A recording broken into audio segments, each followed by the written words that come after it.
Bom, uma boa notícia em relação à lei das armas. O que ocorre no governo hoje é o seguinte: nós temos um grupo de alucinados aí, sem nenhuma noção de governo, de responsabilidade institucional, que entram os três ministros aí, o das Relações Exteriores, a ministra da Cidadania, o ministro da Educação e o próprio presidente da República. Então, todo o jogo consiste em como que você administra a loucura. Por exemplo, no caso do MEC, foram colocados lá muitos militares do ITA, que é uma escola de alto nível, para tocar o MEC. Então, eles vão segurar o ministro da Educação e impedir loucuras. No caso do Ministério das Relações Exteriores, se criou lá um conselho para monitorar o ministro, e todas as declarações hoje sobre Venezuela, tudo vem do vice-presidente Hamilton Mourão. No caso das armas, aconteceu uma coisa muito interessante.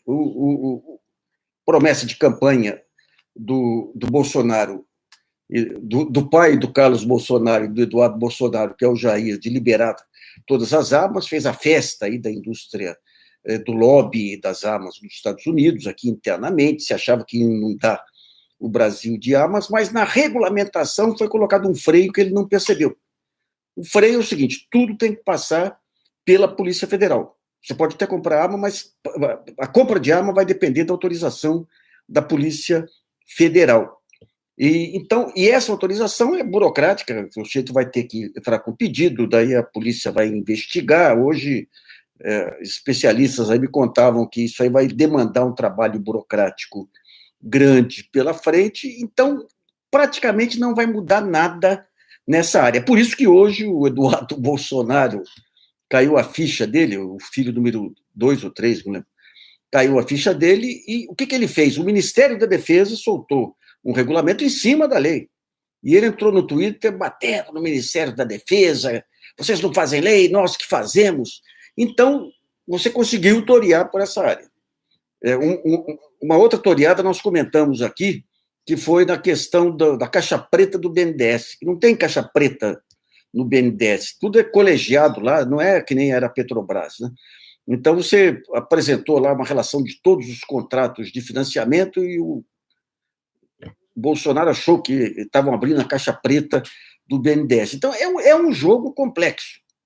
É um jogo complexo porque você tem alucinados aí, que você, é uma coisa que, de algum modo, está ocorrendo nos Estados Unidos também, que é a parte racional desses diversos poderes e das instituições toreando os alucinados que estão no poder. Aliás, um ponto interessante: hoje teve um evento importante aqui em São Paulo, no Ministério Público, sobre a questão do reconhecimento da tortura no Brasil. E daí foi lembrado aí o voto, nós vamos comentar depois com mais detalhes por escrito, o voto do ministro Celso de Mello, nesse caso das minorias. Foi um voto programático conceitual, pondo a questão do papel do Supremo Tribunal Federal de uma forma límpida. Qual que tem que ser o papel do quadro atual na defesa das minorias, em ser contra-majoritário e contra esses esbirros da opinião pública. Segundo todo mundo que acompanhou, o pessoal do Ministério Público, tudo, foi um voto histórico, aí no momento relevante. O Celso Mello, ele tem lá os seus defeitos, mas é interessante que aqueles mais boquirrotos aí do Supremo, que falam, aquele ministro iluminista, que é o Luiz Roberto Barroso, quando vem a onda Bolsonaro, se retrai, não falam nada, não querem correr risco, e é o Celso de Mello lá, que não dá entrevista para ninguém, que cometeu os seus deslizes aí, que repõe o papel do Supremo como papel contra-majoritário. Mas não adianta, você tem uma mancha no Supremo hoje, que é essa prisão do Lula aí, que vai contra qualquer norma constitucional. Isso é uma mancha que não adianta. Você pode agir em outras áreas, mas é uma mancha que vai perdurar aí, marcar o Supremo de uma forma indelével, né? Mas, ainda falando em violência, o grande risco atual é o que está ocorrendo no Rio com esse governador, Wilson Witzel. Tem informações aí de helicópteros passando por favelas e atirando, de snipers atirando em favelas, as chacinas que estão ocorrendo, e tudo isso com o incentivo do Wilson Witzel.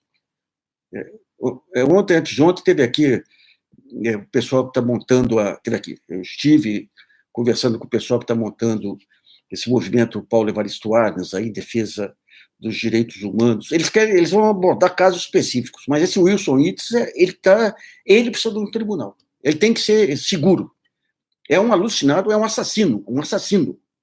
O que ele está fazendo aí, estimulando a polícia militar, impondo caos aí na segurança pública do Rio de Janeiro, com separação entre polícia militar e polícia civil, estimulando os assassinatos aí, com mais essa lei do Sérgio Moro, tentando aliviar a barra dos policiais assassinos.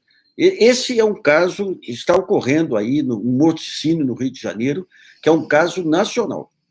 Isso aí tem que agir rapidamente, aí a Procuradoria-Geral da República, o Ministério Público, as ONGs aí da sociedade civil, o Congresso, porque o que estão fazendo lá é o ato mais irresponsável de política pública, mas nem o Jair Bolsonaro para chegar perto dessa maluquice que está sendo feita pelo Wilson Witzel no Rio de Janeiro. Sabe? É um caso sério aí que merece aí uma ação vigorosa de todos os setores para impedir o aprofundamento dos massacres que estão ocorrendo no Rio de Janeiro. Um abraço para vocês.